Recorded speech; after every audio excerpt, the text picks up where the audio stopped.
নামাজের সময় কোরআন তেলাওয়াতের পূর্বে প্রতিদিন আমরা ওযু করি।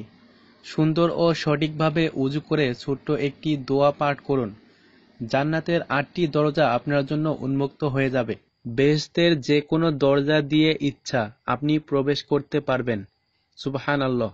এই সুন্দর ও সহজ সুন্নাতটি আদায় করতে ১০ সেকেন্ডেরও বেশি সময় লাগবে না, অথচ উপকার কত বড়।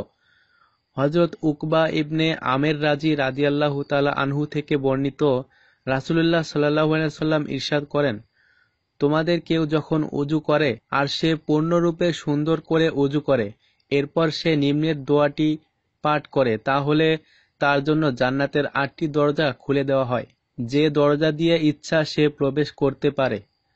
মুসলিম শরীফ হাদিস নাম্বার ৩৪৫। দোয়াটি হলো, আশহাদু আল্লা ইলাহা ইল্লাল্লাহু ওয়া আশহাদু আন্না মুহাম্মাদান আবদুহু ওয়া রাসূলুহু। প্রোগ্রামটি ভালো লাগলে লাইক, কমেন্ট, শেয়ার করুন এবং পরবর্তী প্রোগ্রামের জন্য আমাদের চ্যানেলটি এখনই সাবস্ক্রাইব করুন। ধন্যবাদ।